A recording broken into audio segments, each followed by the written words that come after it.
What's up, chat? Happy Monday, February 7th, 2022. How is the music on that one? A skimmer.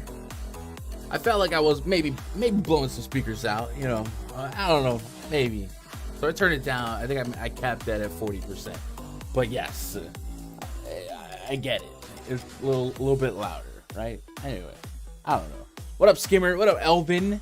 I can already say I'm heavy on Charlotte Toronto players. Yeah, my favorite game. I don't know why the chat's working on this screen, but it wasn't working on the PrizePicks show. It's weird. Sam Van Dam can't wait to win to buy drugs. Let's yay drugs. I'll have one weed. I don't do drugs. Sorry. What up, Mike? Michael Bourbon, Shaky Jake, Jay Smooth. Quinn in the chat, GOAT, hour number 2. Yeah, we do. I guess we do a 3-hour marathon. We're like the Monday Night Raw of DFS NBA shows, right? What up, Danny Green? Shout out to Danny Green. Former Laker great. What's up, Nate Birch, Lorenza? Here, that works. Thanks, Gun. All right, everyone else let me know if the music mix was all right, or do you prefer to have them speakers blown out? I don't know. How you guys doing? Weather getting a little bit better, man. It is 60 degrees outside. Much better than the 18 and 19 that we saw in the last week or so. So I'm happy about it. And you know, I don't have to run the heat all night, right? Kiefer, what up, Kiefer? You guys doing all right today? You guys play any DFS yesterday? I usually take Sundays off. I took yesterday off. I didn't even watch the Pro Bowl or play Pro Bowl. Kept a loose eye on NASCAR, but I'm not super interested until the actual season starts. So Sunday was a really dedicated day to recharge batteries, watch some Netflix, and go from there. Looking at the board, DeMar DeRozan went bananas. He dropped 41 minutes, 45 real points, 9 rebounds, 7 assists. I guess the 76ers, Jokic with 66.5 fantasy points. He triple-doubled. Nothing out of the ordinary. Looking at the top 10, 15 numbers. Maybe Reggie Bullock, a little unexpected, 9 rebounds. We expect him to hit his threes. 38 minutes, 22 points. I know I saw people tilting Luka and Jalen Brunson foul trouble, so maybe that was a immediate beneficiary of that. Kevin Love keeps vibing. 6th man of the year, Kevin Love.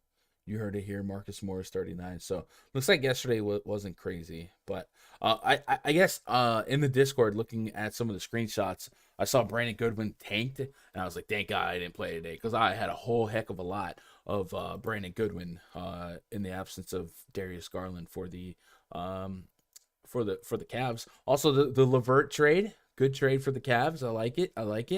And yeah, that was our weekend, man. Yeah, spending a lot of one day a week to recharge. And anybody else? Any you guys watch the show 1883? Such a good show. There's 7 episodes out now. I guess it's one of the prequels to was it Yellowstone? It's oddly enough, I haven't been able to really get into Yellowstone, but I love 1883. I love it. So if you guys haven't checked it out, it's on Paramount Plus. There's 7 episodes out. It's so good. So I wait for it. What up, Goat? Eardrums still ringing, dog. Crank that up. Let's go. What up, Caleb McLean? First night of 150s went pretty well, gun. Don't think I want to do that again, though. It's a grind. 150 max, man. People think that, one, it's easy. 2, that you can hit every combo and blah, blah, blah. Profiting off of 150 is one of the hardest things to do. You essentially need to win or place, consistently or top 5, top 10 to draw a profit. More often than not, if you run 150 lineups in a single day sample size, you're going to lose money. 30%, 40%, 50%. Just because of, one, how top heavy the payout structures are. And 2, it's just, there's so many opposing lineups. So I personally prefer like the 20 entry max, 50, 60 lineups in Madden Century, something like that. But very rarely do I run 150 unless it's part of like a group thing, a stake thing. You know what I mean? Like something like that. What up, Keith? What up, Matt? Curry over assists is the play tonight. I can get behind that. I kind of want to chop that game in half for the potential blowouts on PrizePicks. And KJ says, I found NBA to be my biggest edge in NBA DFS. I found Sunday to be your biggest edge. Think less sharps play on Sunday? Maybe. Usually the price will kind of suck. The games are Next Sunday, I think there's 2 afternoon games, and then they bow down to the Super Bowl. So not much to edge out on this Sunday, and then we're heading into the final week before the All-Star break. We also got the trade deadline this Thursday, so that should be fun, right? Danger the safety dog says, with no real value, is this more of a middling slate? I think so. Maybe value opens up based on some news that's still lurking and impending. But heck, even in my early run player projections, my highest fantasy projection on a player today was 46 fantasy points. Usually I can get to well over 50, right? It's not like a Jokic and Embiid, Harden, guys like that on Luka. You know what I'm saying? There's no massive studs on this slate. So yeah, it definitely projects more like a middling scoring slate. And then yeah, maybe some value opens up as we get it going, right? Justin Brooks has one decent in golf on DraftKings, had $20 on Jordan Spieth to win, so that sucked. Dang. I don't follow golf as much as I need or want to. It's like consistently one of my New Year's resolutions to get into golf and grind it for DFS. And then when the time comes, man, I'm just so busy.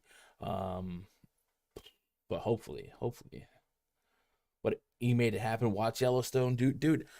So everyone I know loves Yellowstone. They love it.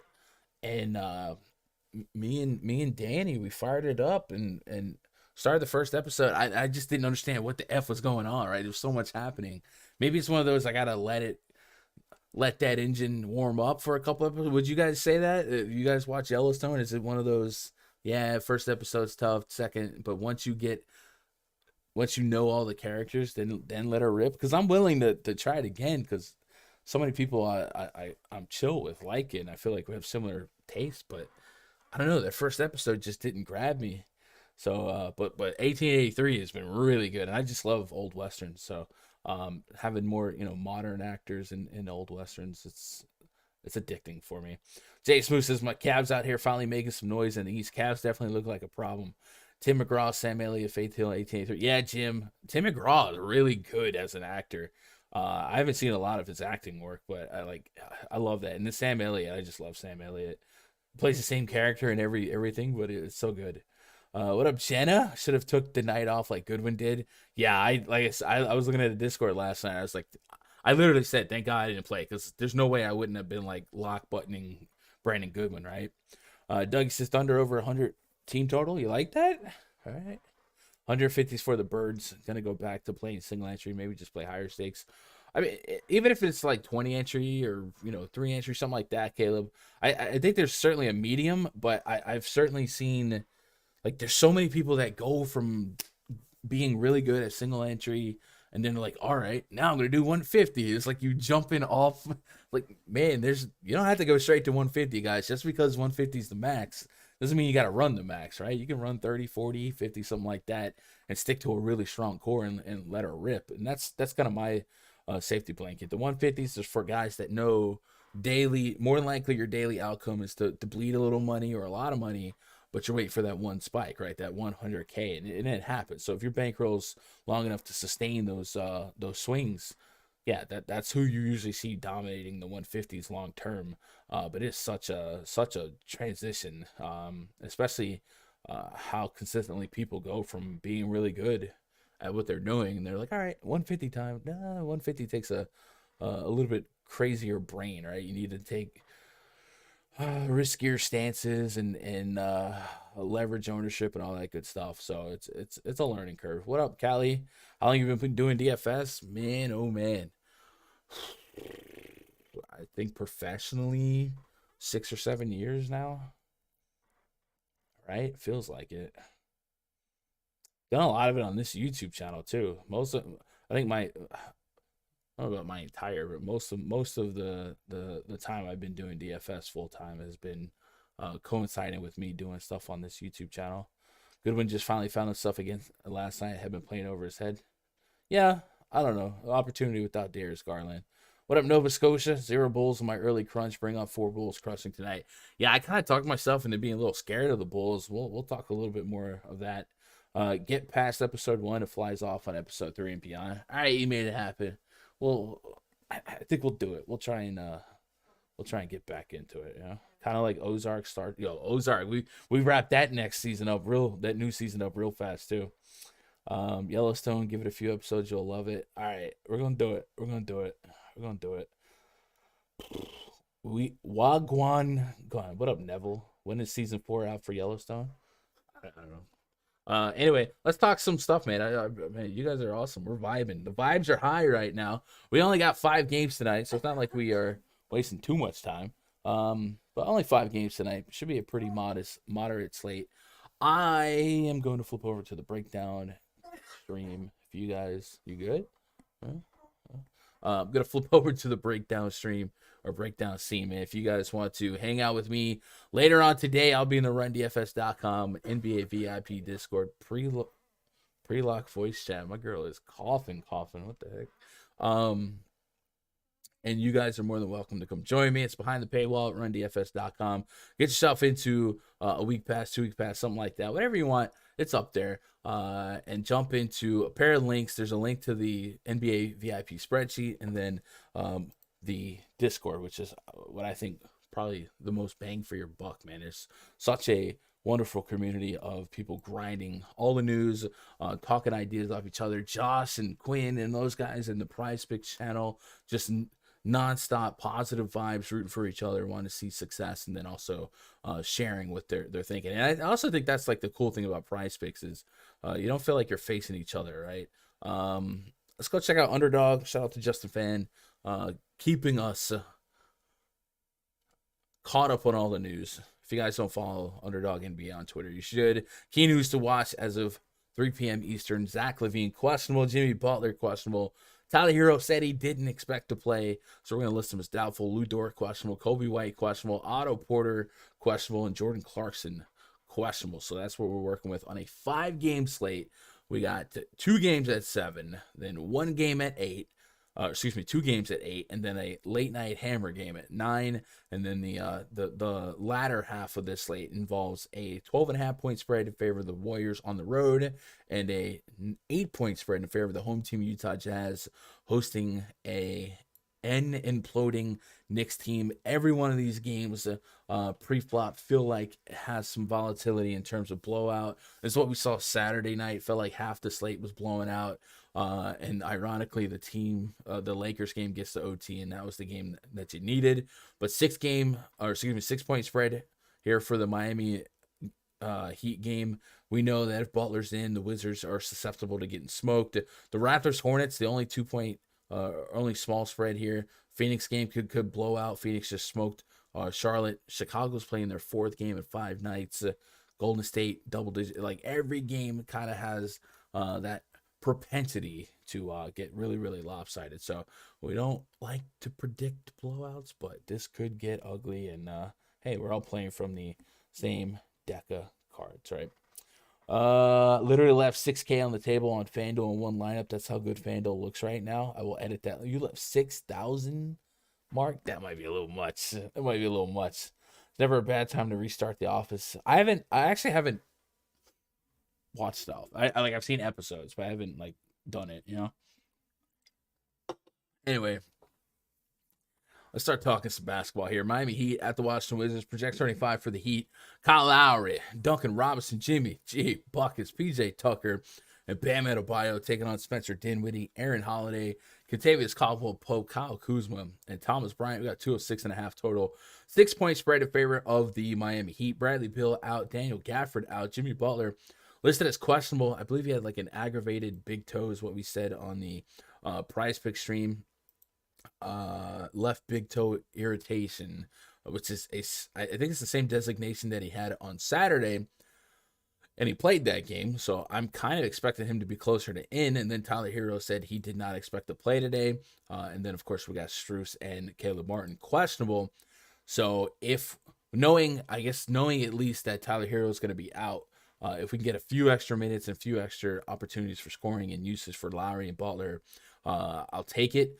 I like this game if Butler's in. If Butler's out, it definitely makes Lowry and Adebayo much more easy clicks, makes them higher owned as well. And then with no Tyler Hero, if he was out with Butler, we'd look at one of these guards to maybe make up for the scoring, Max Strus, maybe Gabe Vincent, somebody like that. I think Adebayo is the guy I want to focus on for just a moment. First of all, with Lowry back, I think it's fair to run a Miami Heat usage check. Kyle usage check. Put that bang down. It's coffee season. I mean, the thing with coffee is my girlfriend was asleep, and she's usually the coffee maker. But I don't mind some coffee. But I can't drink coffee now. I just had a bang. That would be crazy. I will have a coffee later though. Usually I'll do later. Usually before I don't know, I jump on the PS5 later. I'll drink some coffee. 26% usage rate for Jimmy Butler, 29% for Bam Adebayo, and Lowry's at 15% usage rate with a 29% assist rate. So a cool way to kind of create that podium that we say, the first, second, third, with Jimmy first, Bam Adebayo second, Lowry third. Adebayo has a special place in my heart today because we have seen in years past when Thomas Bryant was the starting center for the Washington Wizards, he was a traffic cone, man. We were just picking any center against the Wizards here. And I think it goes without saying the best defensive center the Wizards have is Daniel Gafford. And Gafford's out. So they're left with Thomas Bryant and Montrezl Harrell. And Montrezl Harrell is certainly somebody we never regard highly as a defender. And then Thomas Bryant can get got. And we have been witnessing greatness from opposing bigs. So I definitely like Adebayo in this matchup. And I think he's safe in perception of this slate, just based on his minutes likely being 30 plus no matter what. And then on this slate being what it is, I talked about it at the top of the show, I don't have any like 50 60 fantasy point scorers from this far out, and I have Siakam at 50, but I like Adebayo's matchup so much today that I'm willing to get an aggressive amount. And I certainly think that I'm going to have a lot of like Adebayo, Siakam cord lineups, just throwing a blanket over the bigs in really positive matchups. So give me some Adebayo here. We saw, I believe it was DeAndre Ayton against the Wizards in that last outing. Ayton was, maybe the third option for a lot of fantasy players in terms of ownership on the Suns. I think Ayton, I got him at like 6-7% owned. In 24 minutes against the Wizards, 16 rebounds, 20 real points. So I do like Bam Adebayo to kind of curtain call some of that. And like I said, we have some sample size on centers just terrorizing the Thomas Bryant defense. Last game for Adebayo, 28 minutes against the Charlotte Hornets, double-digit rebounds. He's given you 11 or more rebounds in 5 of his last 6 of his last 7 games, 5 of his last 6, something like that. So I do like looking at his rebound prop on PrizePick as well. I think it was 11 the last time I looked, which might be right on the number. You push more often than not here, and then maybe you squeeze one to cash in on that over. So give me some Adebayo. If Butler plays, him and Lowry certainly plays for me in the potential absence of Tyler Hero.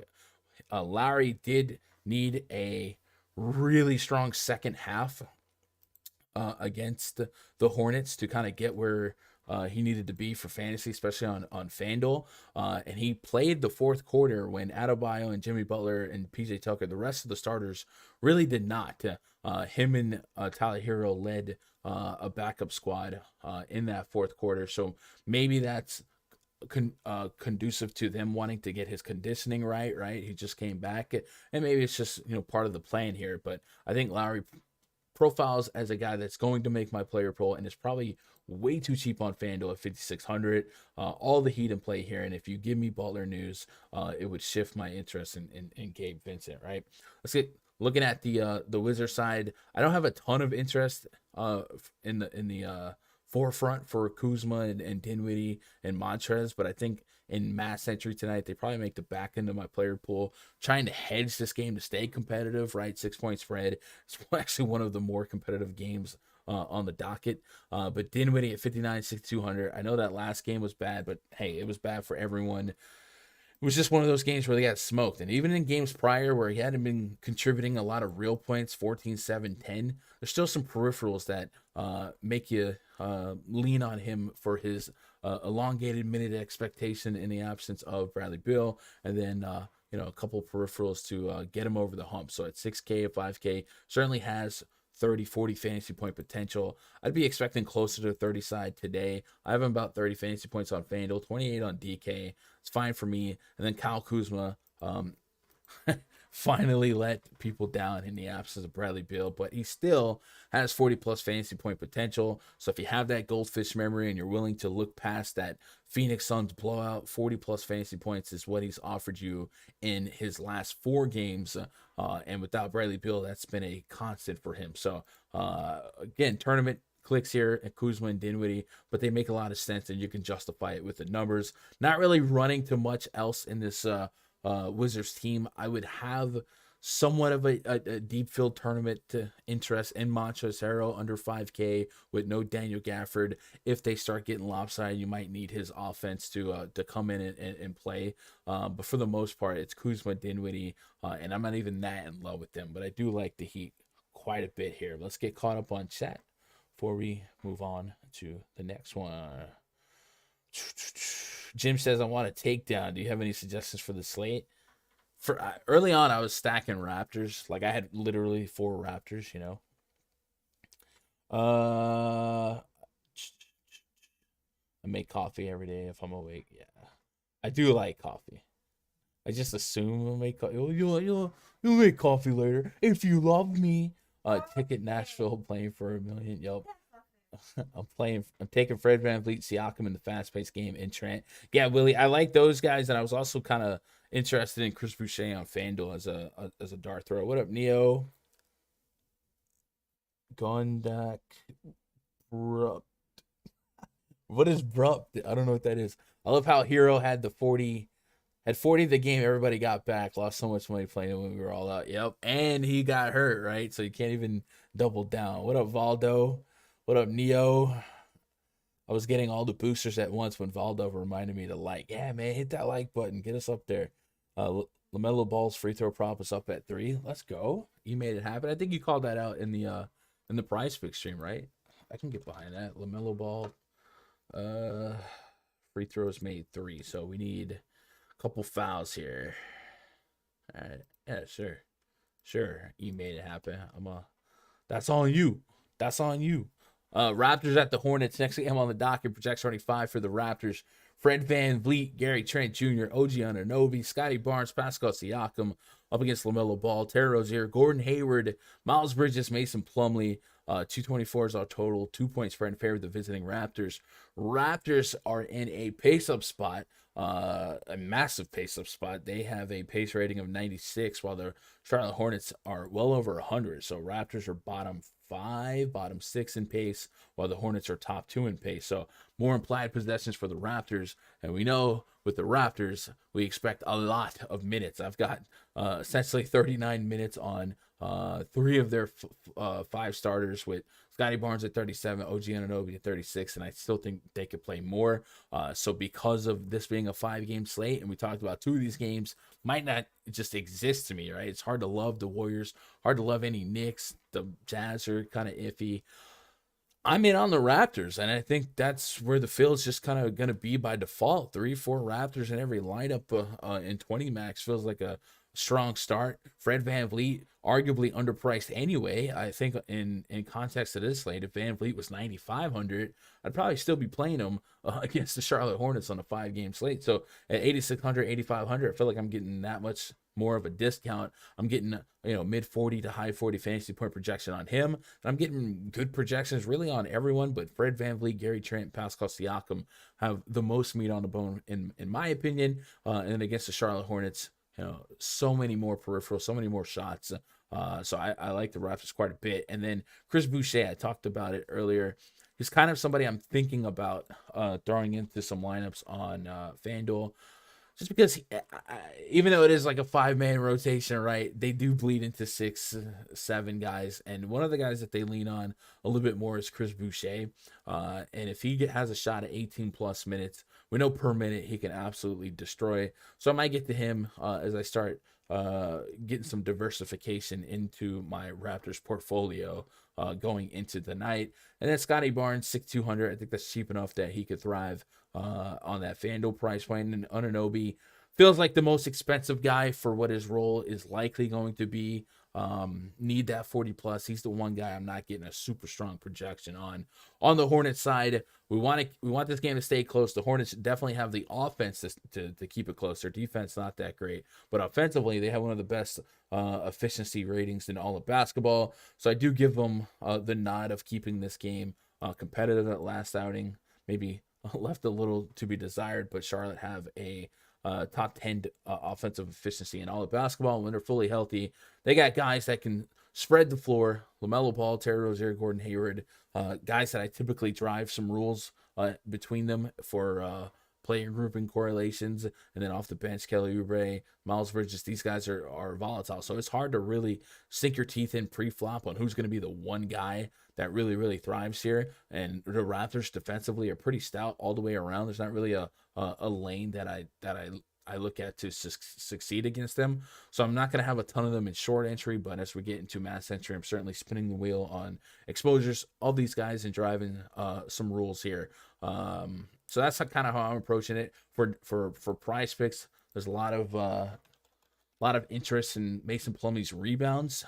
If you've been keeping an eye on Plumlee, he's been playing a little bit more minutes than his season average so far, and he has cleared this 8.5 rebound prop in 5 straight, including tougher defensive matchups. Miami, Cleveland, and Boston. Those are probably 3 of the best defenses going in basketball right now. So if you got that same type of respect for Toronto, well, just know that he's been getting it done against tough defenses anyway, especially tougher interior defenses. So I don't mind looking at Plumlee, at least for the rebound prop. But maybe we're sleeping on him for fantasy as well. 5,400 on FanDuel, 5,400 on DK. I got him coming back around a 30 fantasy point projection.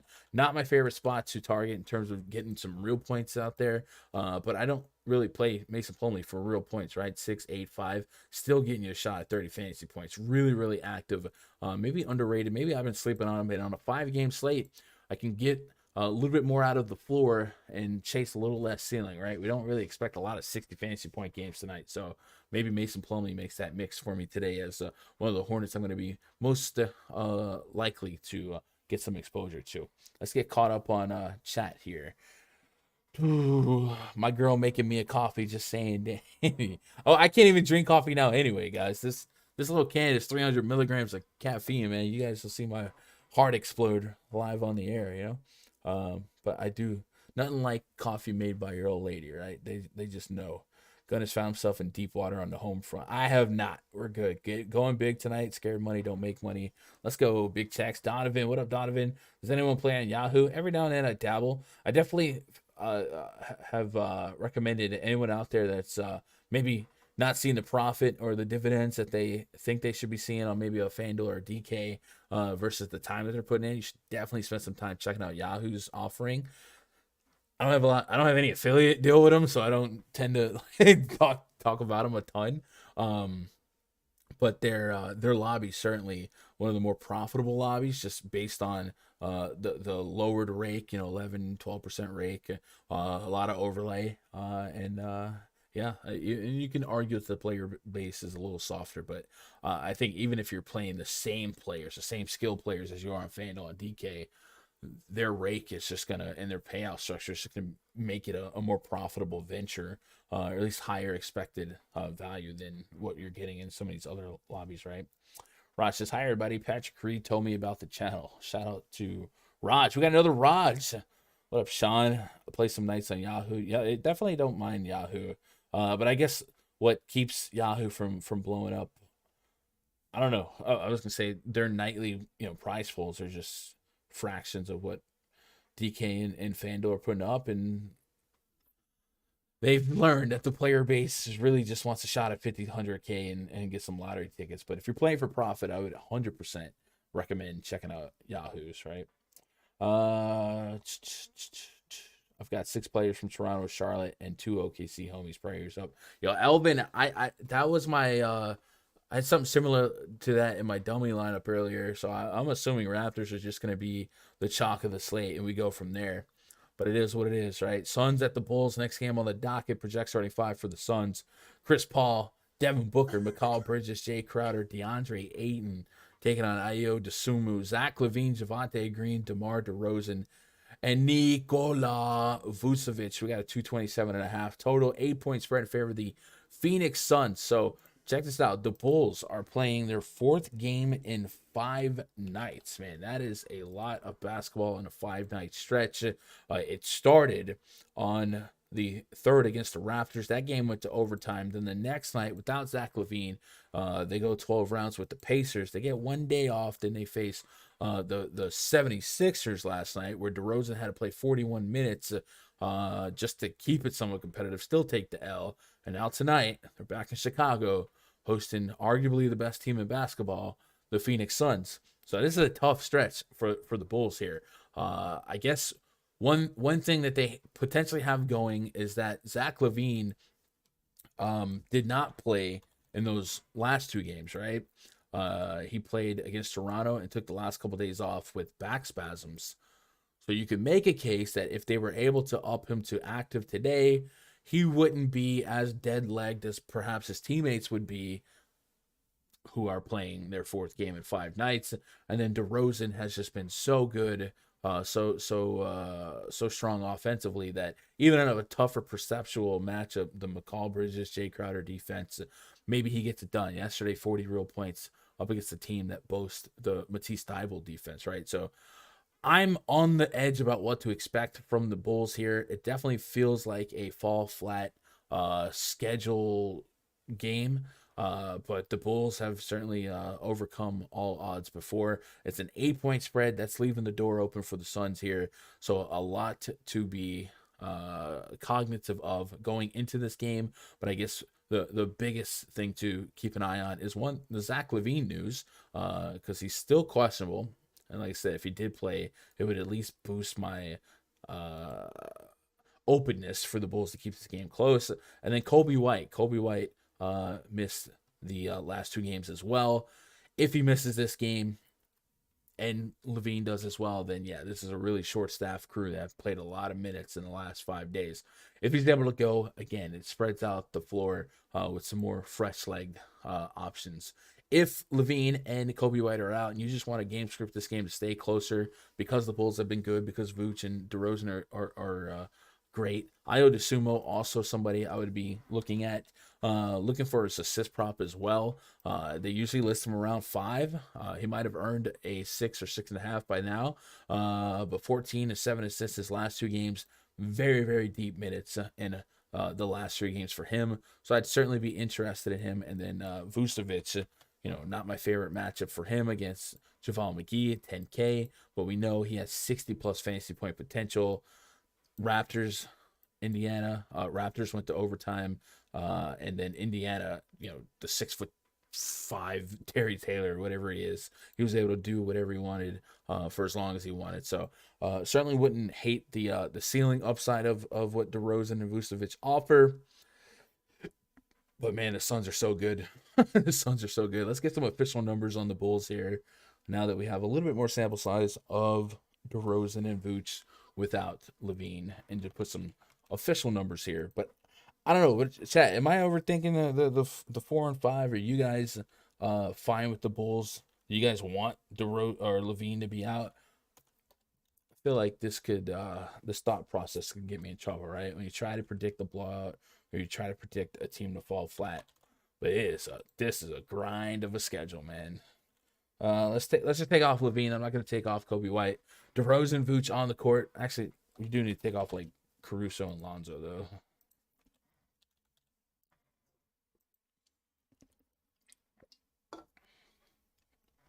What up, Luke? What up, Josh? Josh says I like Yahoo so much more success I've had there. I'm telling you, the payout structure is just, you expect a better dividend, right? What up, Donovan? Love playing Raptors because at least they get big minutes. Yes, they do. The Suns versus Bulls game looks juicy. Hopefully LaVine can play. Yeah, I hope so too. DeRozan with a 30% usage rate in this split. Vucevic 26%. Dosunmu just a 12% usage rate with a 23% assist rate. But let's maybe key that date range down to let's go to January. Since the beginning of January. But I feel like Dosunmu has been a little bit more involved. So still pretty much the same. So 23% usage rate. I guess that adds up after 35, 38 minutes. But DeRozan and Vooch are the 2 guys at the top of the per minute podium, 103 and 129. And then somebody to keep an eye on is Javonte Green. He's averaging 0.9 per minute in this split, only 49 minutes. But if you look at his last couple games, and my boy Josh was on this for more so for prop betting, 4,200 on DK. 27 fantasy points yesterday against Philly, 28, 31, 25, 26. Earlier this year, Javonte Green was not playing 30 minutes, right? There was a lot of 18, 22-minute games. But here he is being just like a peripheral vacuum out here, and now getting a few extra shot attempts, 5, 6, 7, 8, but filling up the stat sheet here. So one of the lines that we were digging over there on PrizePicks was Javonte Green fantasy points and Javonte Green PRA. They have him at 23.5 fantasy points, and he has obliterated this number in 5 straight. So if he gets another opportunity of no LaVine and no Kobe White, you might be looking at him to have another strong game. I don't know how lucrative he'll be from a DFS standpoint, but something to keep an eye on is what Javante's been doing. Definitely don't mind it. And then on Sun's side, Chris Paul, Devin Booker, DeAndre Ayton. So typically for me, Ayton's the point per minute guy, but you wrestle with his minutes, and then you expect Chris Paul and Devin Booker to get deeper minutes in competitive games. The last game for the Suns was the first game in a while where the Suns were able to put a fork in them early and kind of rest the fourth quarter.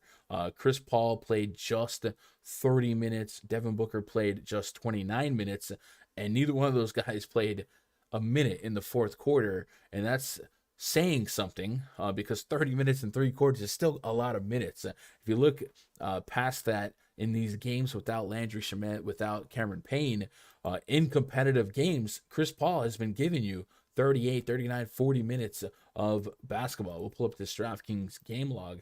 So if you're game scripting the Bulls to keep this game competitive, well, in a competitive game, you're going to get big minutes out of Chris Paul as long as Cameron Payne and Landry Shamet are down. They don't seem that quick to give Elfrid Payton a run. Elfrid Payton didn't even play in the garbage time, right? 10 minutes and a blowout. Come on now. They ran with Cameron Johnson, or excuse me, they did give him a run in that last game. I'm tripping. Elfrid Payton closed the entire fourth quarter with Biyombo, Justin Jackson, Jalen Smith, and Ish Wainwright. So when Ish Wainwright gets on the floor, that's when you know.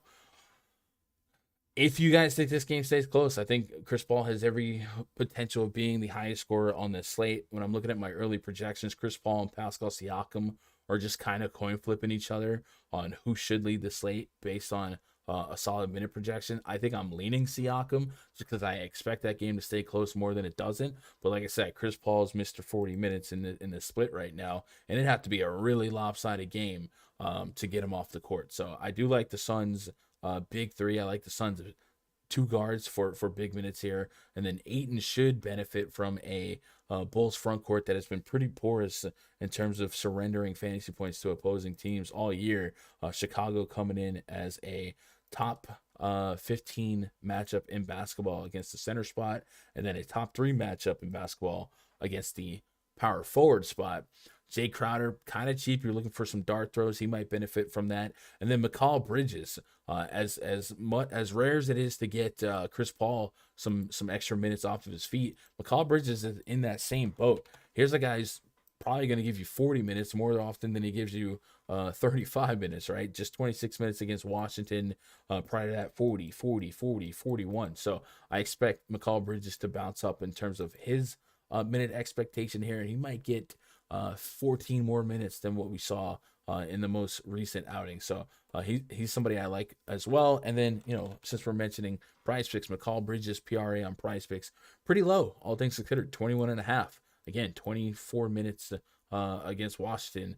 That's more of an outlier just because of the blowout than the norm. And if it stayed a little closer for another 1-2 minutes, he gets there. So 36 25 plus, but 36, 39, 35 PRA in his last couple games. So I off the bat, I kind of like Mikal Bridges versus Javonte Green, obscure numbers on PrizePicks, right? So if you guys want to tail some of that, make sure you're on PrizePicks. And if you haven't signed up for PrizePicks yet, sign up using code Gundacker, and they will spot you $100, up to $100 if that's what you deposit, right? They're gonna double your first deposit. Start with $20, they'll make it $40, but you can get up to $100. They'll make it $200, and you start collecting some dubs and making some money, man. And we've been seeing a lot of success in the PrizePicks channel, right? Let me get caught up on chat. Jim says, I'm making my lineups. I need utility for 3,200. 3,200. Jim, you down bad, but we can look. I don't know that anyone will pop. That's not super risky, but just real quick, a name that maybe might stand out. Let's see, Book Night, maybe. McDaniels is out.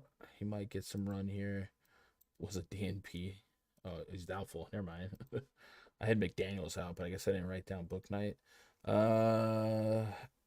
Aaron Holiday at least starts, right, for the Wizards. Don't expect a lot from him, but you're down bad, right? Beggars can't be choosers. That's probably it. Aaron Holiday is probably it. I don't know what your lineup looks like, but I hope you love every other position that you could punt a 15 from your util, man. That's tough. What a fish. Elvin says, like, about a hunch that Phoenix blows out Chicago for some reason. Phoenix looking so good right now. They're definitely deeper lineups. Chicago wasn't so injured, I would think differently. I definitely think if Chicago isn't able to court Levine today, that I would lean this game being way more favorable for the Suns. Like I said, I just can't get over 4 games in 5 nights. That is a marathon, And it's these games that they have been playing. There was an overtime game, down to the wire games. Like there's never any nights off, right? Has Darius basically turned a curve? I don't know if he's turned a curve. I just think he's getting consistent minute opportunity right now. And he was a guy we played at 5-6K last year. They've just been quite the carousel in their front court. Seems like they don't go many games in a row of having the same starting center. And we've seen that to be true with their starting power forward and center, right? What up, tea time? Who the warm and fuzzies tonight? Probably the Raptors, and then go from there. Here, what up, Obi-Wan? Yo, Obi, message me again on Twitter just to like ping it. I said it. I told Danny last night. I was like, oh crap, Obi sent me his email, and I never got him set up. So today would be a good day to get you set up for that week pass that you won a week ago. Yeah. What up, underrated? Hey, Gun, how many minutes do you think Montrezl gets tonight?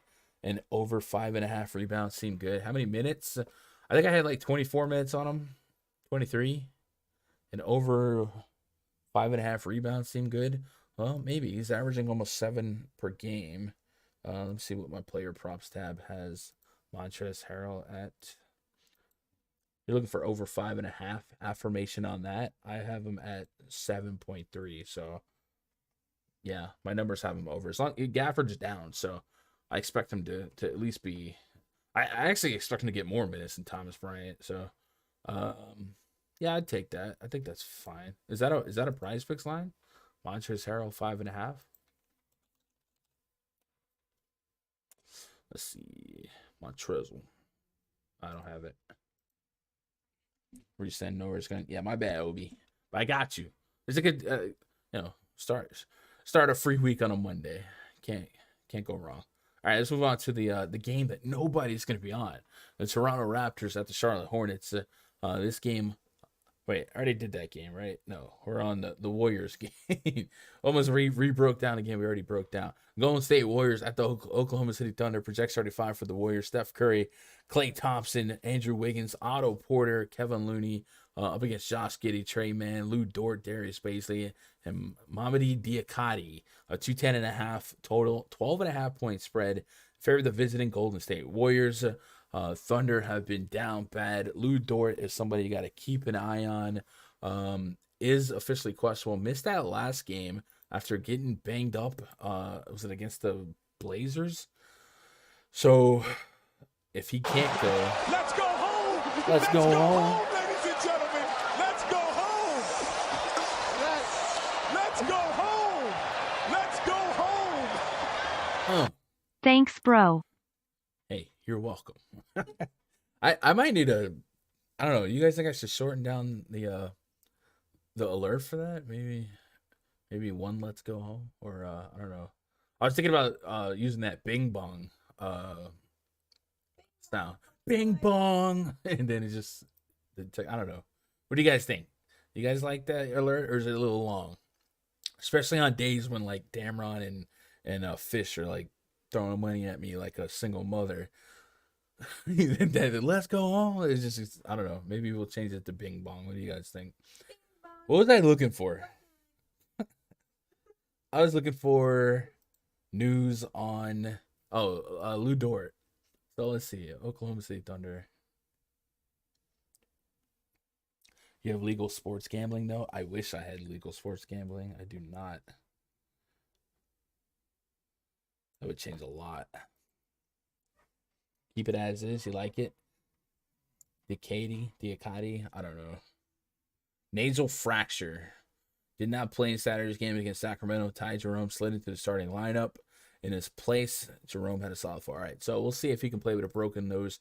Might get a Percocet, Molly Percocet mask on game from Lou Dort. I don't know. F it, mask off. Bill says, I live in Colorado. PrizePicks ain't available here. Sucks big time. Bills, I'm telling you, man. I love PrizePicks, but if I had sports betting and I could just parlay these same props, I'm probably getting better odds parlaying them from the book. You know what I mean? So yeah, if you have sports betting, I wouldn't be missing PrizePicks too much. It is fun. I love PrizePicks, but there's something you can't do on a book that you can't really do on PrizePicks. And like I say, you might get better odds. And you can still use a lot of the numbers we talk about on PrizePicks because a lot of them are linear with player props available on DK Sportsbook, Fanduel, all that good stuff, right? Valdo Gunbutt, best player 5,600 or under on util spot on DK. Is that Mason Plumlee money? Let's see, 56. Yeah, it is. I'm thinking Mason Plumlee. Baisley's not bad either. Baisley's interesting. Anyway, let's talk about Baisley. Bing bong. Rumor is you might get some Christian. Okay, buddy. Gordon Hayward 5K makes no sense. Smash. Yeah, I think they were worried about his conditioning, but he's starting to work it back up. So definitely don't mind taking a shot. How do single moms throw ones? I can't. What's good? I don't know. Did you pick up on that one, Carlos? The alerts are dope. Your mic on your last show was too quiet in comparison to the other guys. Not trolling. You're way too low. Yeah, I guess I don't know. I guess I need to look at that. But yeah, it's the mixer part of live streaming is definitely very variant, and I don't hear the difference, right? You guys do. So I wish I had I don't know, maybe I'll get a producer sooner or later when we get there, right? Gun, do you like Robinson more with Hero sitting? Duncan Robinson, you think a couple more shot attempts for him?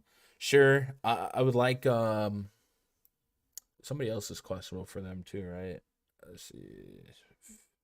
Max Struess. If Struess and Martin were to be down as well, I definitely think Duncan Robinson could benefit from a couple extra shots. So, do I like him more? Sure. Does that mean much? No. But the shot volume, like, there could be a couple extra shots to go his way. I don't think that's a crazy statement.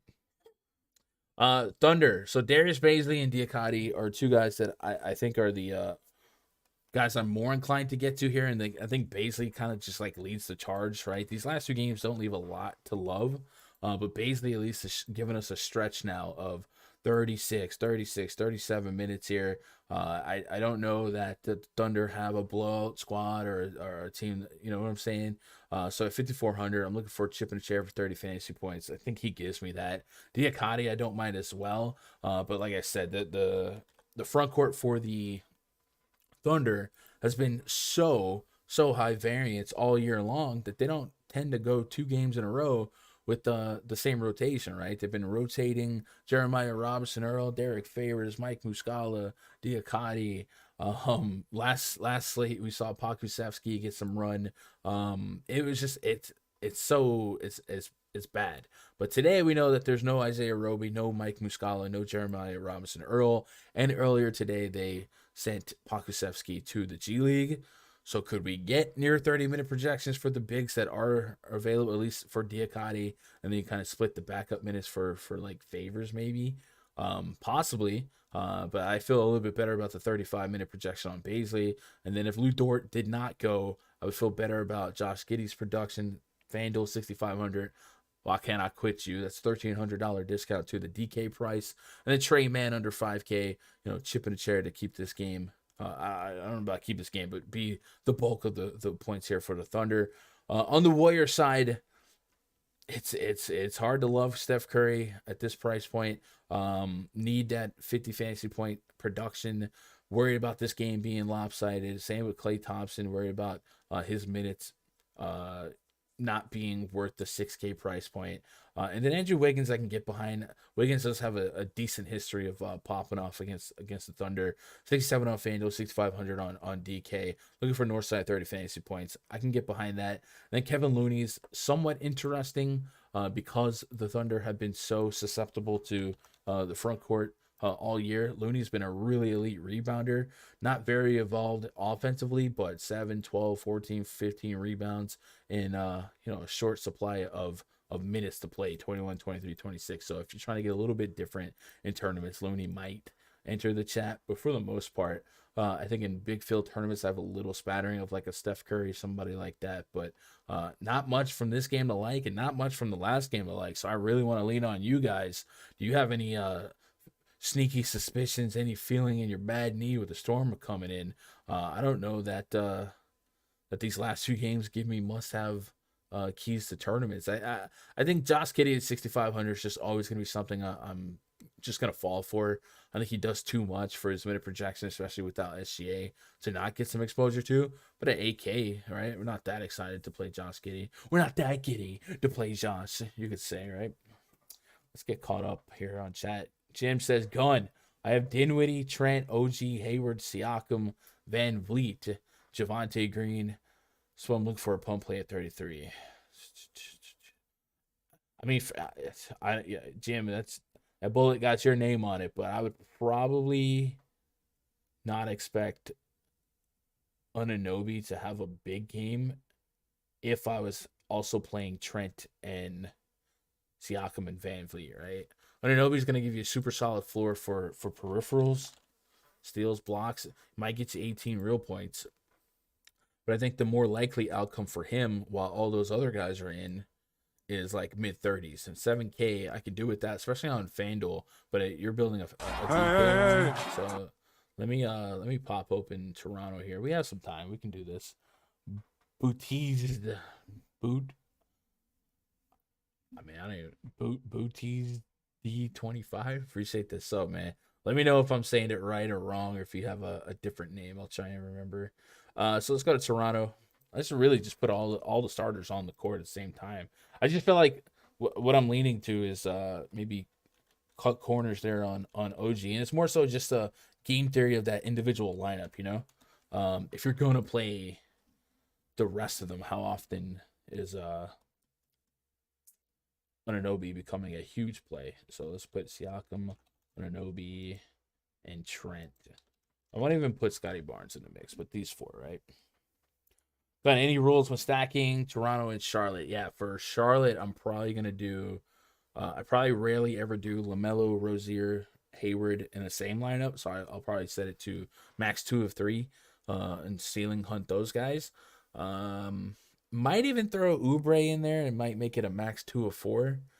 Oubre has the ability to spike off for 30 real points. I don't know, be 0.89 fantasy points per minute in that split. 17% usage rate, 10% assist rate. So you see he's the least involved.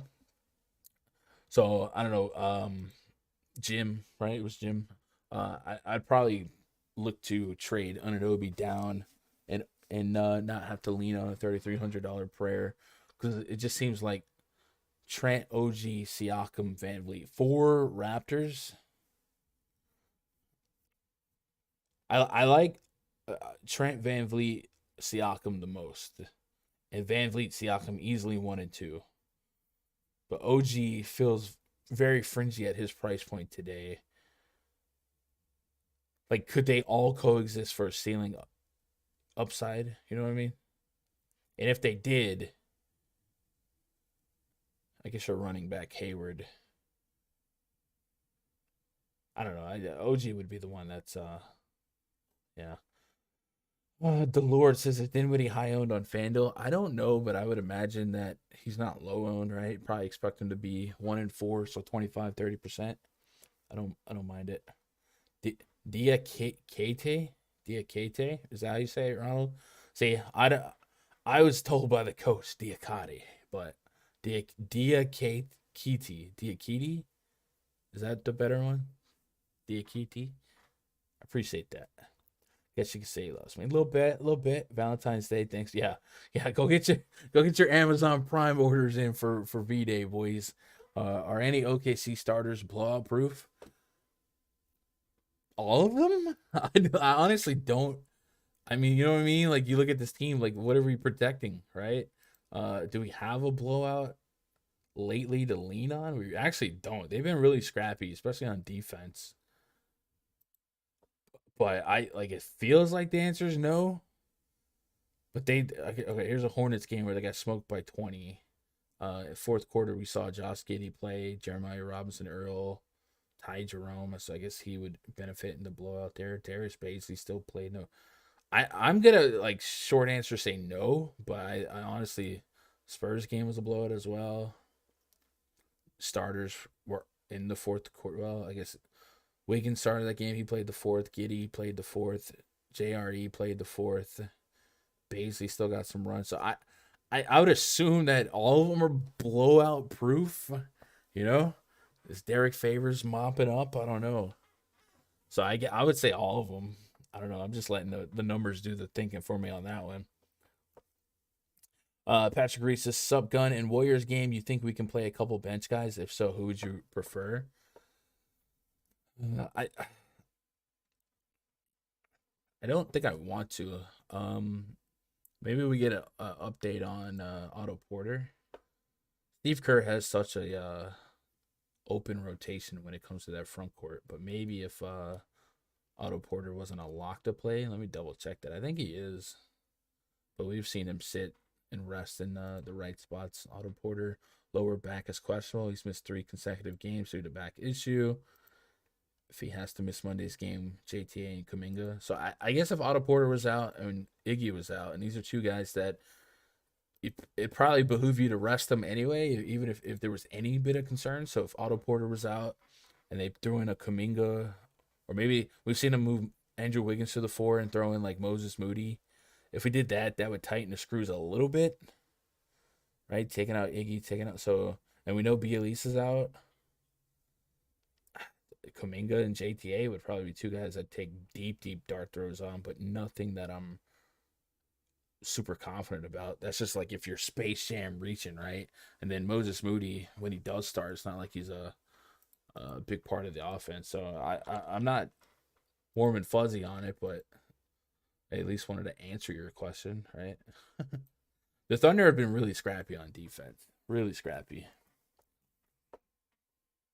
Seen a video of Looney in high school. That dude was a monster. Yeah, most guys in the league right now were like the best players in their state ever. I think Golden State encourages 3-pointers. So I see the whole flow of the game being around the arc is that enables man to get his shots up. Yeah. Just any team that's playing from behind likely is a little bit more pressure to chuck threes anyway. What up, Bootsy? I need to win tonight.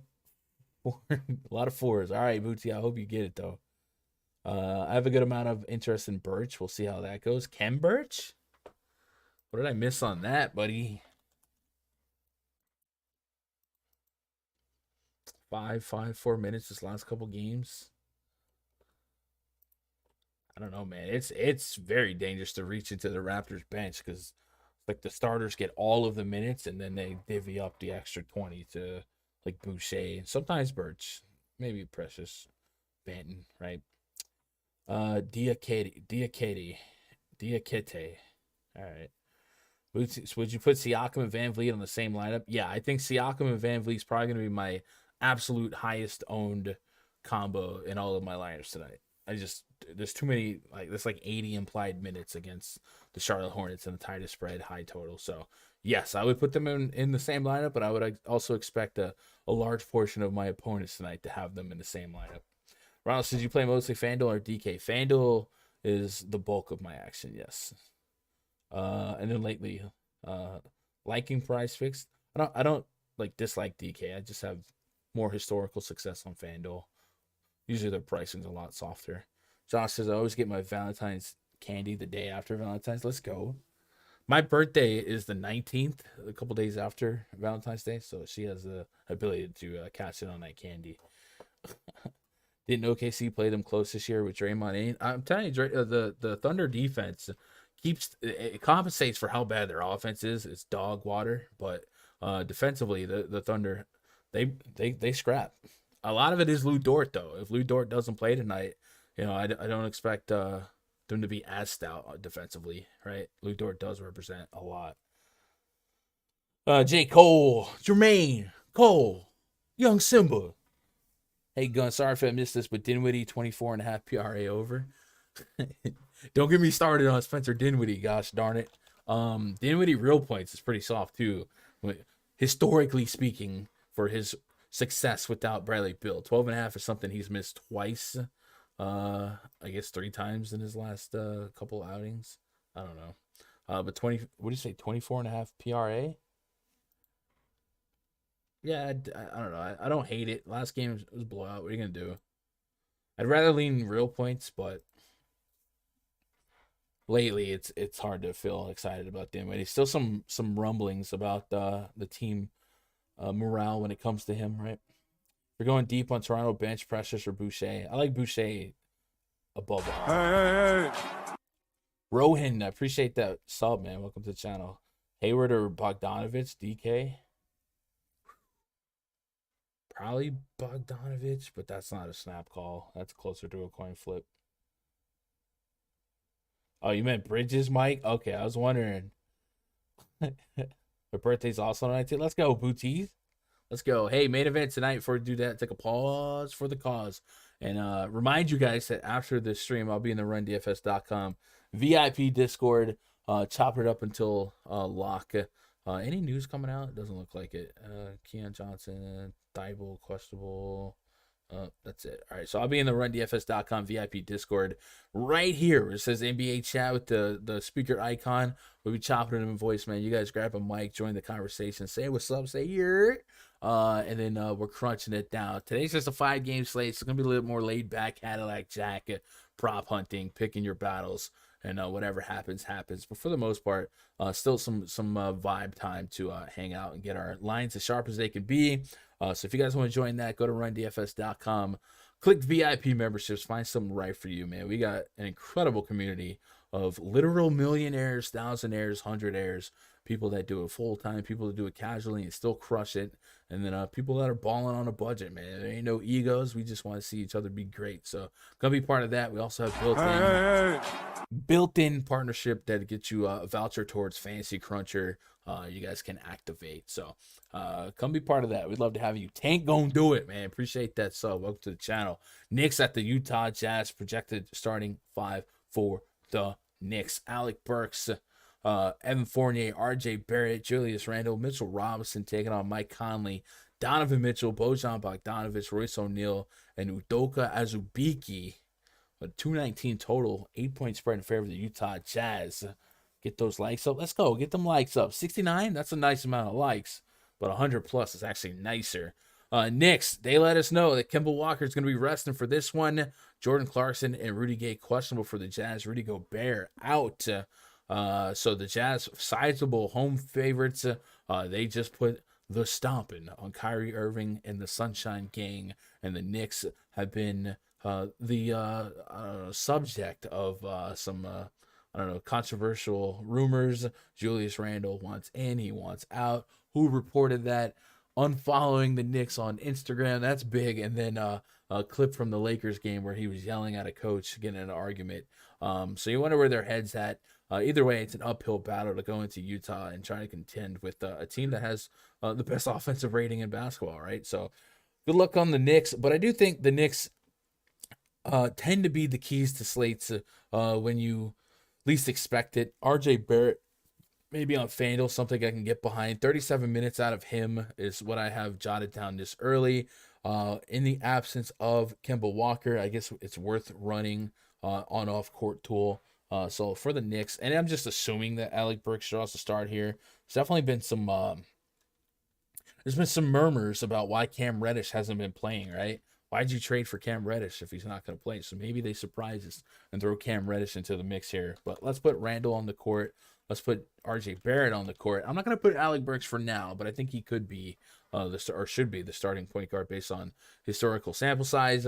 And then what we're dealing with here is a 26.6% usage rate for Julius Randle, a 29% usage rate for RJ Barrett, 20% usage rate for Evan Fournier, and the assist rate 24% for Randall. So he's doing a lot of the facilitation and a lot of just everything, over fantasy point per minute for Randall, as well as Barrett for DraftKings. RC Player 07 and Big JP4, man. Appreciate those subs. Welcome to the channel.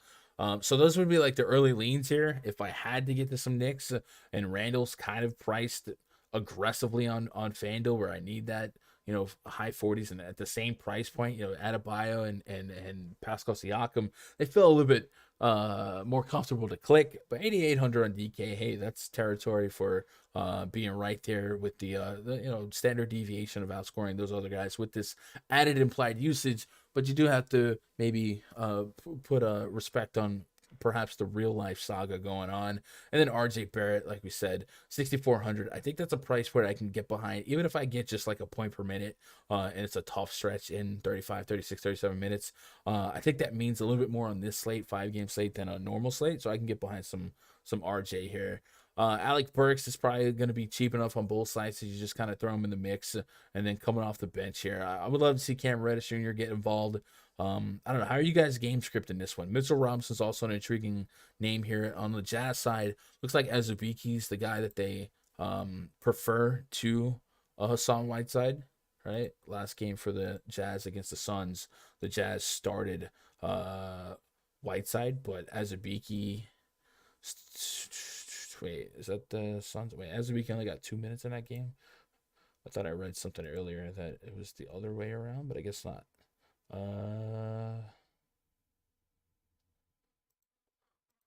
Am I?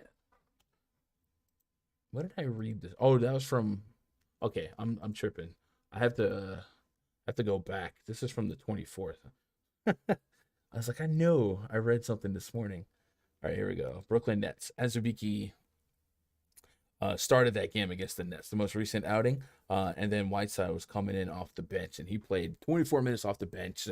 So about the same minute expectation between Azubike and Whiteside here. So neither one of them kind of give me the warm and fuzzies, but they're both kind of cheap enough, especially Azubike, that if you were to be a point per minute and get 20 to 24 minutes, you need a cheap shot.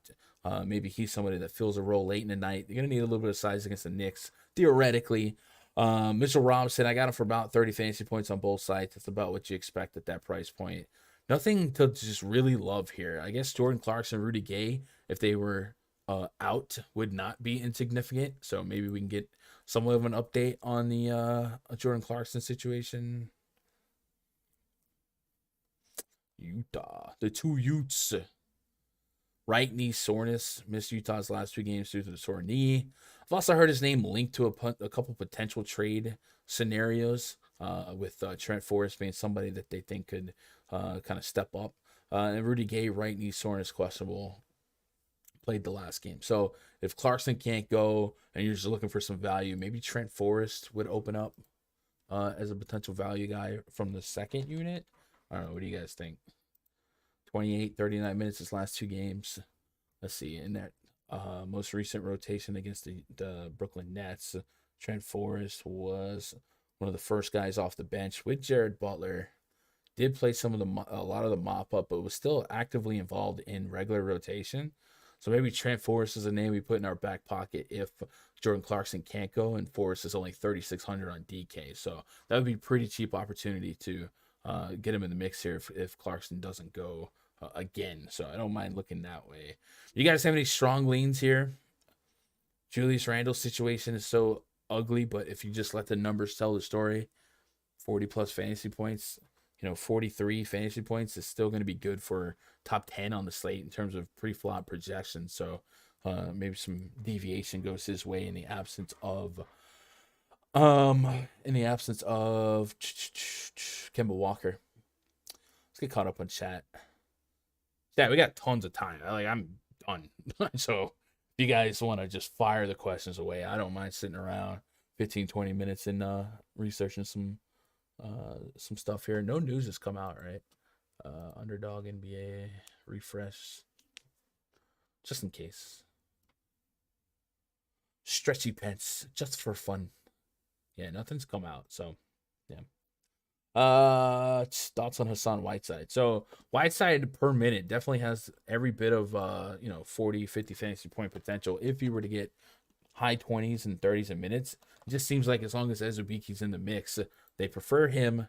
And then, we don't expect a lot of minutes out of Whiteside, but if you're going to get a window that starts at 24 minutes, per minute, he can definitely get it done on range of outcomes on a small slate like this. Certainly wouldn't stun me if Whiteside put up a big game, but pre-flop at the 636K coming off the bench, we are expecting a lot of stuff to go our way, but the minutes should be there. So if you're trying to be different in big field tournaments, I don't mind it. I think at the 5K range, I'm gonna get suckered into a lot of Mason Plumlee. That's what it feels like from this far out. Yo double from Bam and they win. Bam Adebayo double in the win. I like that. Kenrich Williams or Javonte Green last man in. I think Kenrich Williams' viability is heavily contingent on Lou Dort's availability. So I guess from this far out, the responsible answer is Javonte Green. I still don't hate Javonte Green no matter what. I guess I would also say that Javonte Green's viability or he doesn't not benefit from Levine and Kobe White being out, though I don't expect him to do much scoring. But I guess the responsible answer this far out is Javonte Green. And just per minute, like if you're going to give me 25 minutes of Kenrich Williams, 25 minutes of Javonte Green, Kenrich Williams is so hit or miss. I guess so is Javonte, but probably Javonte Green for me. I just feel better from his minutes this far out. But it's vomit or dog dung, right? Ronald Jones, how can I reach you, Gun, for Discord? If you're on Discord, you can message me. I don't know what my Discord username is. Does it say? You got me? You put it in chat? Okay. Danny's going to put it in chat. But you can also DM me on Twitter, twitter.com/Gundacker. Would you pick Lowry over Dinwiddie? I think they often score the same tonight. I have Lowry at 35-32, Dinwiddie at 30-28. I actually have Lowry projected higher than Dinwiddie, and I guess it helps that much more that Hero's out, right? If we go look at that rotation, a lot of the Lowry minutes were alongside Tyler Hero, especially in that fourth quarter. So if Hero's off the court, so let's look in the second quarter here, Lowry played almost 5 minutes alongside Hero, and then in the fourth quarter, Lowry played 12, let's see, about 8 minutes alongside Hero. So an extra 12 minutes of not sharing the court with Tyler Hero, right? Hero does represent a decent chunk of usage, and yeah, I think Lowry definitely projects a little bit better than Dinwiddie from this far out. So yeah, I would play Lowry over Dinwiddie. I have Lowry projected for more fantasy points as is, so the math agrees with that decision. Azubiki starting again over Whiteside. I don't know what to think about that situation. It seems like it's a split no matter what. Yeah. But I'm not in love with either Azubiki or Whiteside. It seems like they both are rarely going to contend for 30 minutes. I guess if Azubiki got in foul trouble against a decent usage, Julius Randle and Mitchell Robinson, Whiteside might have to play more minutes, and he's liable to play 30+ minutes. But for the most part, that front court for the Jazz isn't as short as the perception, right? Let me see. Utah against Brooklyn, and Brooklyn's a weird case study because it was such a lopsided game, and Azubiki still mopped up with the bums, but they got Pascal, Azubiki, and Whiteside in the mix, and sometimes Rudy Gay can play some small ball 5. It's a more competitive game look like. Azubiki, Rudy Gay. Whiteside didn't play that game, so it looked like Rudy Gay and Pascal were playing some backup big minutes. It just seems like they're not expecting 30 minutes from any center on the Jazz team, What do you think? Bam, double. Yeah, I'm with that. Rather play 20 minutes of Whiteside just due to PPM, but 1.31 PPM off bench. Let's go home. Let's go home. Ladies and gentlemen, let's go home. Bing bong. Imagine it. Let's go home. Thoughts on Dedmon in a potential blowout V-Wiz? Dwayne Dedmon to pick up some blowout minutes. You think so? Is yard saving still not a thing? Let's see. Against the Hornets, when the game did blow out, Dedmon played most of the fourth quarter. Didn't play the final minutes. Yard saving closed up. I guess yard saving's relegated all the way to the bench, right? So, yeah, I guess if you're banking on a blowout, it's there. But that's 3,500. It's cheap enough. 15, 17 minutes. If you're happy with that range of outcome, I mean, now we're talking as a beaky price point for a more solidified 17 minutes. You're banking on a lot, but you could justify it. The logic's there. I don't think that's a risk that I take on a slate like this, but it's not crazy. I got him for 16 minutes as is.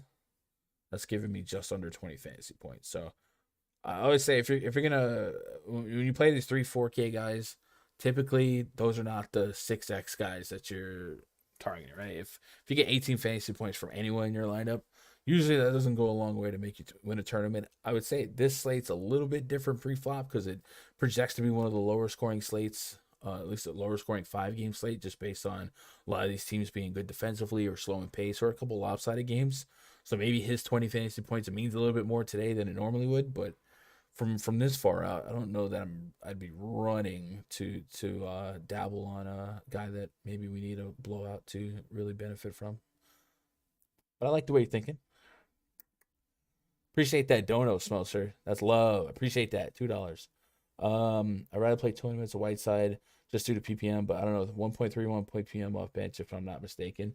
Whiteside 1.3 points per minute off threes. Maybe. He's a very block-centric guy, right? A lot of his PPM is going to be based on some of those defensive peripherals. They do have some a lot of the Knicks usage is from their bigs, so maybe there is some blocks to be had, but they don't allow like a exorbitant amount of blocks per game, and they also chuck a lot of threes, right? I believe the Knicks were one of the teams that led the league in 3 points per game, which is ironic because Utah will definitely play that game. Yeah, Utah leads the league in points via the 3-ball, and the Knicks are still top 10 while having, like the lowest pace in basketball. That's such a crazy combo. Cheyenne, appreciate that sub. Welcome to the channel. So yeah, I don't know. I'm not running to play Whiteside either. I think I'm gonna go pretty safe with like Adebayo and Siakam as much as I can, right? Bing bong. Bing bong. PJ Washington or Trey Mann for utility spot. I would say Trey Mann if Lou Dort was out. I feel a little bit better about Trey Mann. PJ Washington just in general. 4,800. I need about 30 fantasy points to feel like I'm getting a great deal here. I guess that last game, a little foul prone. Cleveland, 26 minutes. If we're looking for just raw points, I feel like PJ's the better the better option pre-flop for raw points, but neither one of those guys are like going crazy for me for upside unless I get like I don't know what's Trey Mann's. Trey Mann is at same price. I'm getting a better number on Trey Mann, I guess, than PJ, and if he's in the starting lineup, then I at least expect him to play 30 minutes. PJ's PJ. Clay, appreciate that sub, man. Welcome to the channel. Hit me on Twitter. Appreciate that. Look up Rick Anderson. Says pay up of the night. My favorite plays on this slate so far are like Pascal Siakam and Bam Adebayo. But I'm also getting a big projection in context of this slate for Chris Paul. And like I said, Chris Paul in competitive games has been pushing 40 minutes in the absence of Cameron Payne and Landry Shamet. So if you expect the Bulls to keep that game competitive, and like I said, fourth game in 5 nights for the Bulls, so it's easier said than done. But Chris Paul, in the context of raw points on this slate, could be a top 1, top 2. But I think Siakam's probably my favorite guy to jam in as many lineups as possible, and Van Vliet right behind him as well. Not your normal pay up night, right? Not your Jokic, LeBron, AD, Luka, Embiid night, Dinwiddie will be ignored by the field. You think so? I think it's very possible. I've been getting about 24%, so. Bing Bong has my voice. We might do Bing Bong. Has to be louder and obnoxious. Let's go. just Danielle. Yeah. What up, Cheyenne? Didn't know you had your own channel? Yeah, man. I grind these YouTube streets. Thoughts on RJ Barrett? No, it's not the best spot, but the price and a lot of minutes are there.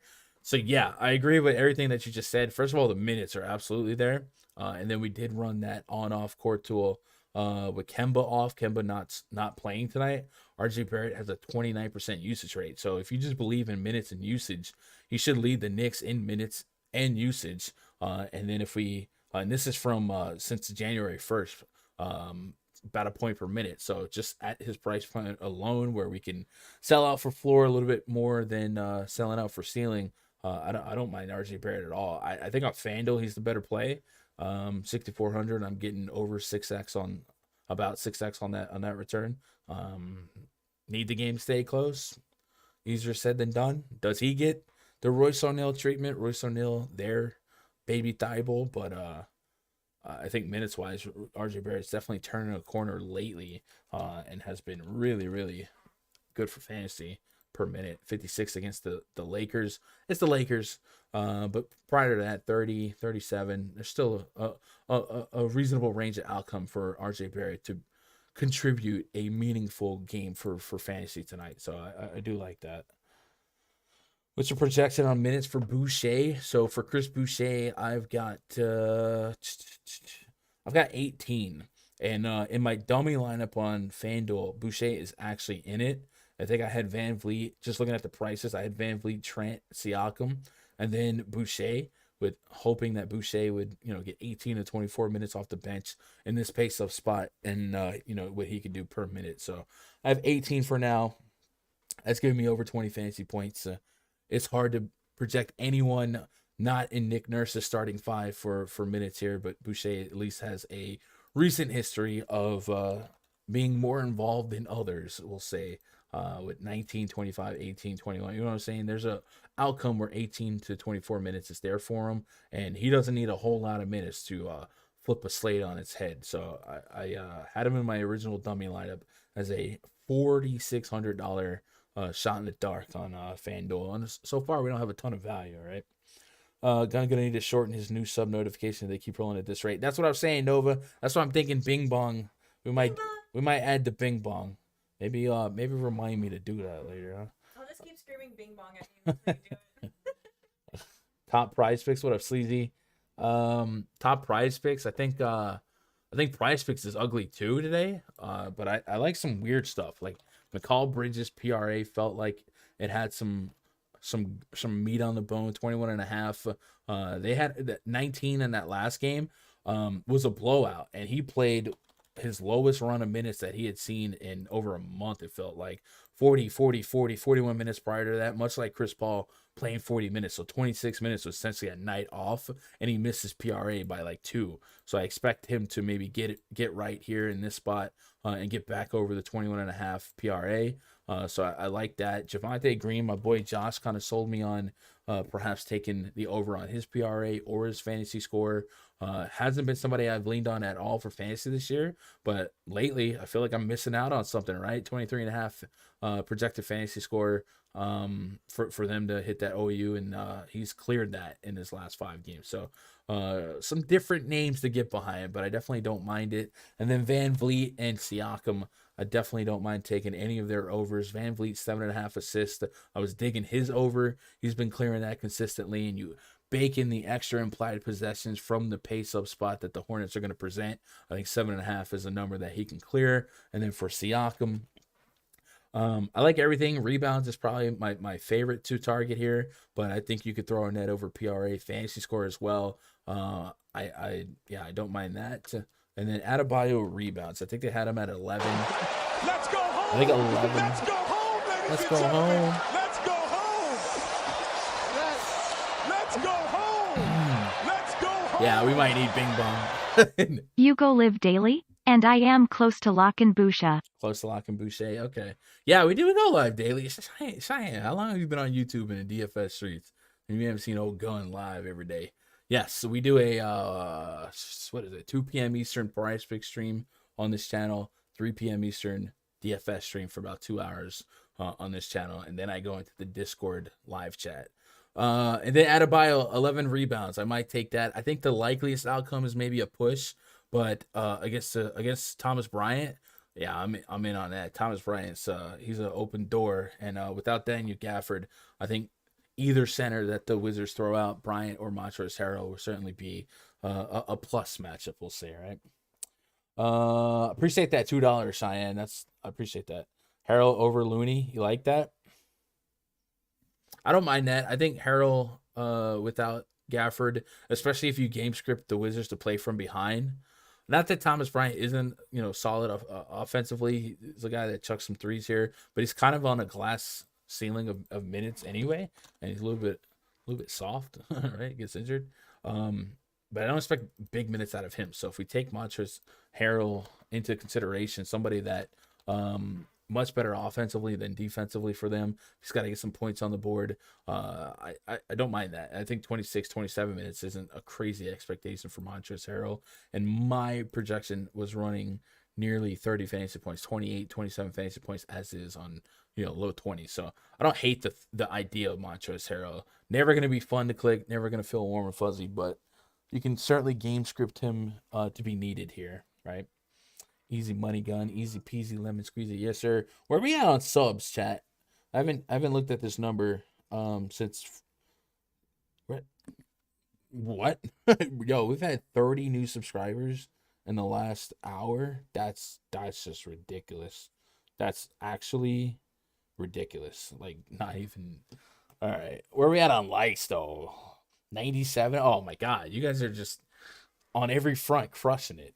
256 of the realest OGs and all of DFS YouTube hanging out. 97 likes, man. Any shot we get to 150 today? The record. If you guys ever, if you just want to be a record breaking chat, the record is 170 for likes on a live stream this season, and then the concurrent viewer record is 272, I believe. So I don't know that we. I don't know that we break those records, but I don't know that we don't. Only one way to find out is smash that thumbs up here. Top prize picks. So we did the top prize picks there. Yep. Thanks for the wonderful dollars and the friendly vibes. Time to do the dishes. Let's go, Nova. Hit them dishes, man. The old lady makes you some coffee, man. You gotta do the dishes now. No prize picks in Ohio is the absolute worst. Mike, do you guys have sports betting? It seems like a lot of states that have sports betting don't have Ohio sports betting. Don't have prize picks. No, you don't have sports betting. Oh, you're double down bad. Right? Mike DeWine has officially signed Ohio sports betting until a meaningful launch is coming in 2022. So it sounds like you guys will have sports betting. I love prize picks. I love prize picks. They hook me up. They treat me well. But I would at least also like to bet player props individually. So if you guys are out there and you do have sports books as well, maybe that's another way to find value in the prize picks content. But I would love to attack these player props from a 1-to-1 standpoint as well. Daquan's Barber. What was your old PlayStation name? Gundacker. Gundacker Sports or TTV_Gundacker 99. I haven't had a different PlayStation name in a long time. I found you one awesome. I'll get what I need there, but your insights is my favorite. Oh man, I appreciate that. Yo, shout out to Greg though. Greg's the GOAT. Man, they're all the GOATs. I love Awesomo's team. Little Gun ready to do a backflip. Little Gun ready to do a backflip. Little Gun ready to do a backflip. What did I miss on that? Gonna be here daily. I appreciate that, Cheyenne. But hey, man, we're here every day. It's good vibes, right? No egos, no dumb questions here. You guys got a question, throw them at me. Matter of fact, if you got questions, got a couple more minutes to knock them out. And then we're in the Discord up until lock. Tomorrow, what's tomorrow looking like? Raj hit me up. He said he won't be here today and tomorrow. So tomorrow, unless I find a co-host, it'll just be me again. But tomorrow's 2, 4, 6, 8, 10 games. So yeah, maybe I'm better off alone anyway. Suns at the Sixers. So Suns are a night one of a back-to-back today. Pacers at the Hawks. And remember, trade deadline's on Thursday. So there's a big slate that might have some teams that get smacked with some trades. Celtics at the Nets. Nets could be all the way down bad. Clippers at the Grizzlies. Rockets at the Pelicans. Pistons at the Mavericks. Knicks at the Nuggets. Knicks night one of a back-to-back. Ooh, man. That's one of the toughest back-to-backs in all of basketball, going from Utah to Denver. Bucks at the Lakers. The Lakers, that's their game, right? Lakers are 2 games below 500. They lose that game with the trade deadline being Thursday, they really might get forced to maybe make some desperate decisions. T-Wolves at the Kings and the Magic at the Blazers. So that's what we're dealing with tomorrow. So be sure to be back here tomorrow, 3 p.m. Eastern, 2 p.m. Central for the DFS point of view. But an hour before, we'll be on there on the PrizePicks show as well with Josh in the mix. So it'll be a lot of fun. Gunn and Danielle wishing you continue. Hey, man, I appreciate that, Mark. Gunn, would you chance a fade on Siakam for Boucher instead of playing them together in super deep field tournaments, right? Like in 100K to first where I got to beat 100K lineups and you want to bank on Siakam rolling an ankle, sure. But not something that I would do in short entry. I don't think they're mutually exclusive either. I do have lineups early on that feature both of them.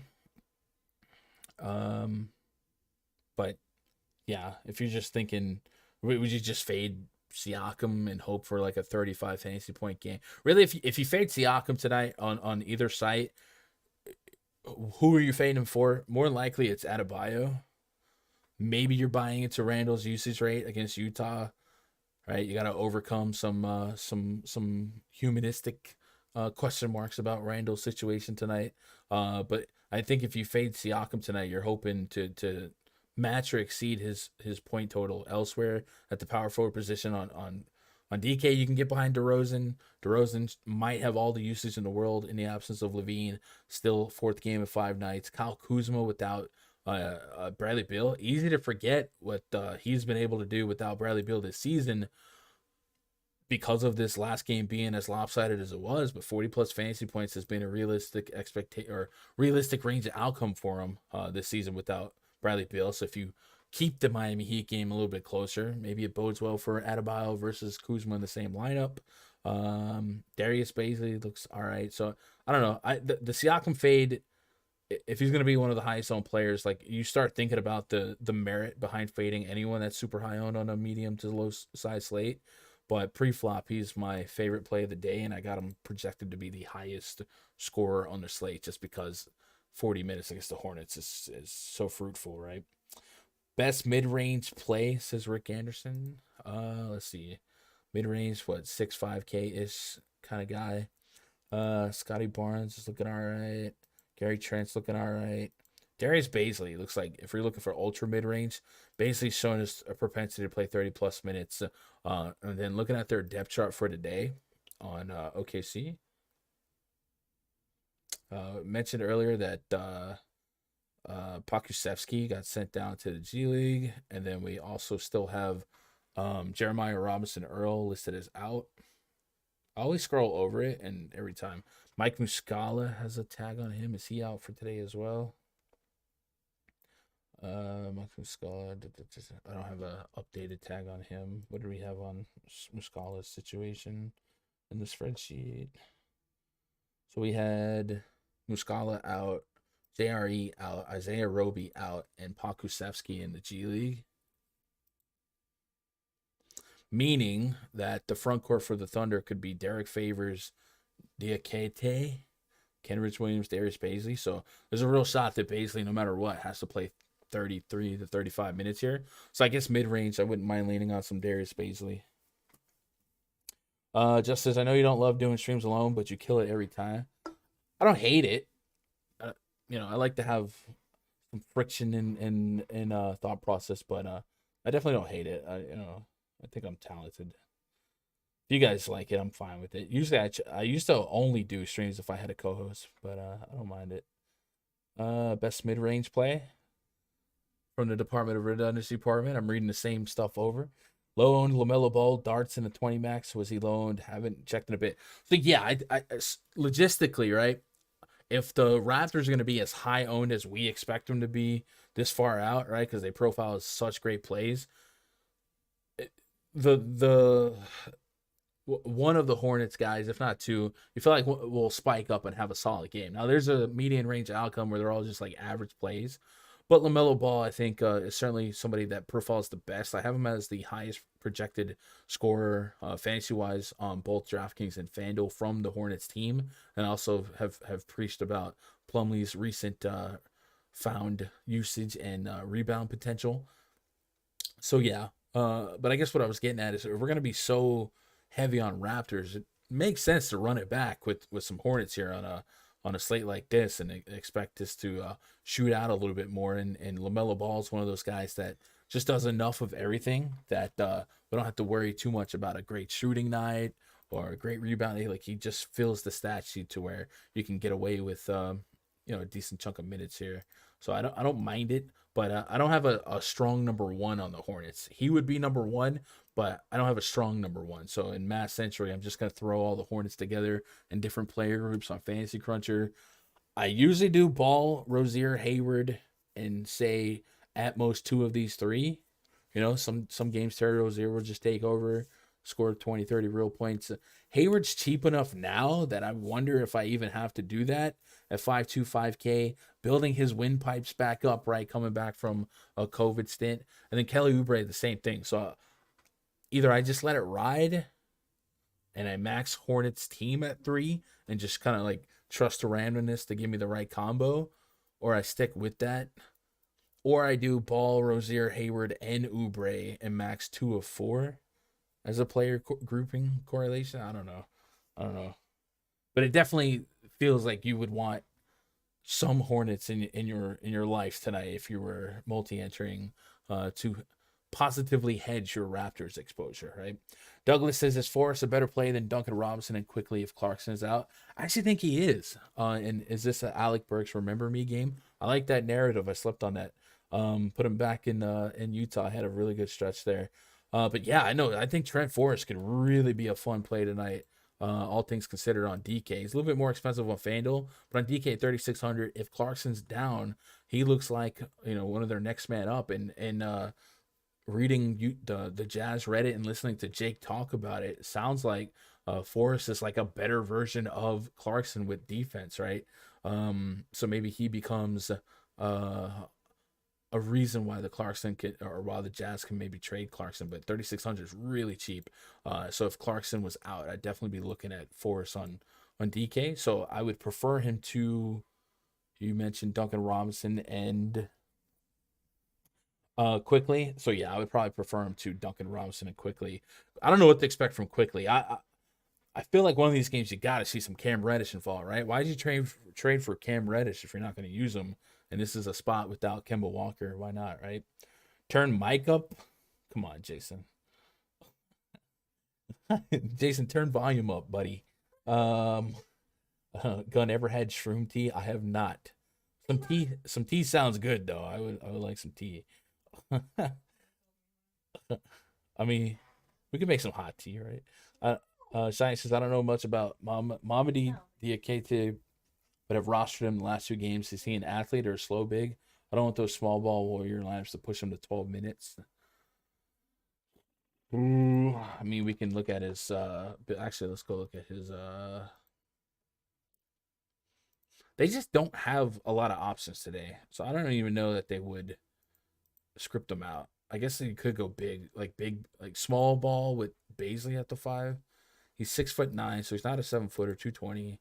So I mean, based on that archetype, like I would expect him to be a more active big. But yeah. What up, coach? Can jump on with you tomorrow. It's a great slate. Yeah, we might set that up. I'm torn on the bigger slates. Like I don't hate doing them alone because I can always make my in and out time 2, 4, 6, 8, 10 games. And I know with Raj, I'm always sacrificing the West Coast games. So maybe it might be. I don't know. We might. How about favors at center dart? Nah, not for me. You opposed to a game stack with the Hornets game?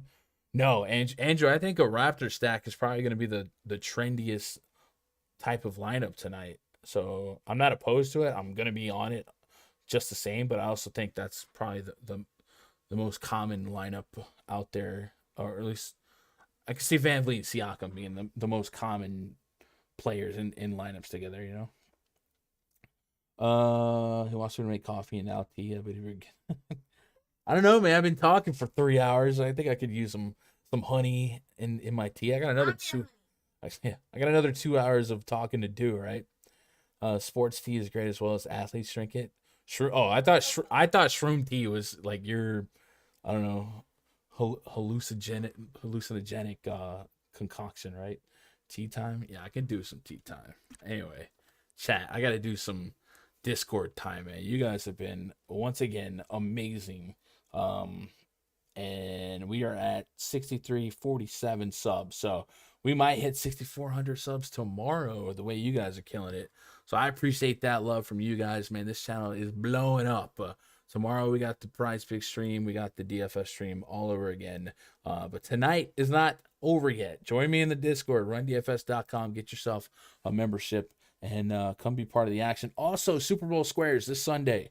So I'll pull it up on screen before I completely sign off here. But on Sunday, we do the Super Bowl, right? I don't know if you guys ever heard of that. But we have a squares game. If you guys want in on that, they are $15 a piece. If we sell it out, maybe by the weekend, I'll do like a little stream where Danny can draw like the numbers and all that stuff, and we'll make the board. But it's a progressive jackpot every quarter, 200, 300, 400, 600. So a $1,500 prize pool. And I have about 42 squares left, right? I think Young C, I actually might have 30. I think Young C wanted some. So if you guys want some of that, hit me up on Twitter. twitter.com/gundecker. But other than that, man, Bing bong. bing bong. Other than that, that's going to do it, man. I appreciate you guys joining me on a Monday afternoon. I hope you absolutely crushed it tonight. 118 likes. That's crazy. If you're out there lurking, you're liking the vibes, and that red sub button is not lit. You can click it. Click on the sub button. And hey, if you have your subs public, you'll get featured on the screen here. So subscribe if you like the vibes. We'll be back at it mañana. Gun having tea later tonight, man. I hope so. Wait. Tea. Why is it tea? What is that? What does that even mean? How do you feel about Boucher tonight? I like Boucher. It's just tournaments, though. Thoughts on Ball? Archie. I think Alonzo Ball is my favorite Hornet to target. Or LaMelo Ball is my favorite Hornet to target, but it's not a front-end interest, right? I'm going to have more Van Vliet. I'm going to have more Siakam. More Bam Adebayo. If Jimmy's in, I'm going to get to Jimmy. Lowry is somebody I like no matter what. So I'm not going to have like tier 1s, maybe not even tier 2 exposures to the Hornets. But if I had to start ranking the Hornets that I do want, LaMelo's probably at the top, right? Which is better, PrizePicks, Curry or Lowry over 7 assists? Probably Lowry from this far out. If I wanted some Curry action, I might cut that in half and target some of his first half stuff. I didn't mind the Kevin Looney first half fantasy points, right? Chat, I gotta get out of here. I love you guys. You guys are the best. Good luck. God bless. Go win some money.